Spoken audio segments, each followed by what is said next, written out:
ब्रेकनंतर आपण बघणार आहोत एक महत्त्वाची ब्रेकिंग न्यूज अशी की कलिना मध्यवर्ती ग्रंथालय भूखंड गैरव्यवहार प्रकरणी मंत्री छगन भुजबळ यांना मुंबई सत्र न्यायालयाने तंबी दिली आहे। सुनावणीला हजर राहा अन्यथा वॉरंट बजावणार असल्याचं कोर्टाने म्हटलंय।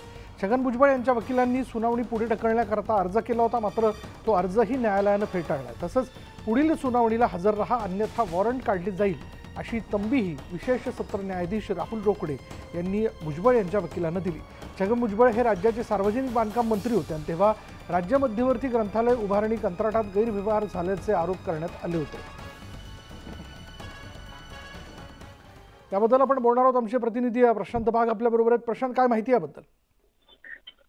तर तीन महत्वाच्या गोष्टी खरं तर कोर्टानं हे त्यांचं निरीक्षण नोंदवताना म्हटलं की अपवादात्मक परिस्थितीमध्ये आरोपीला सुनावणीच्या दरम्यान कोर्टामध्ये हजर राहण्याची परवानगी मिळू शकते। पण छगन भुजबळ हे प्रत्येक सार्वजनिक कार्यक्रमांना हजेरी लावताना दिसत आहे। वेगवेगळ्या प्रकारे त्यांचं दैनंदिन शेड्यूल जे आहे ते सगळं सुरू आहे। ते राज्याचे मंत्री जरी असले, दिग्गज नेते जरी असले तरी या ठिकाणी सुनावणीमध्ये सुरू असलेल्या खटल्यामध्ये ते आरोपी म्हणून आहे।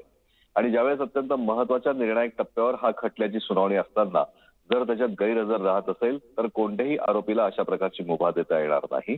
छगन भुजबळ यांचा गैरहजर राहण्याचा अर्ज त्यांनी फेटाळला। आणखी फेटाळतानाच त्यांचे वकील त्यांना तंबी दिली, कानपिचक्या सुद्धा दिल्या आणि स्पष्ट शब्दात पुढील सुनावणीच्या वेळी हजर राहण्याचे स्पष्ट निर्देश दिले। अन्यथा नाहीतर कोर्ट प्रोसिजर फॉलो करेल, अर्थातच वॉरंट जारी करेल।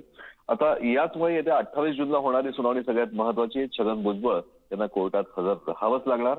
अँटी करप्शन ब्युरोनं दाखल केलेला हा जो खटला आहे हा आता निर्णायक वळणावर येऊन ठेपला आहे। विशाल, प्रशांत, तू आपल्याबरोबर असंच थांब। आणखीन एका घडामोडीला घेऊन मी संवाद साधण्याकरता तुझ्याकडे येणार आहे। छगन भुजबळांच्या संदर्भात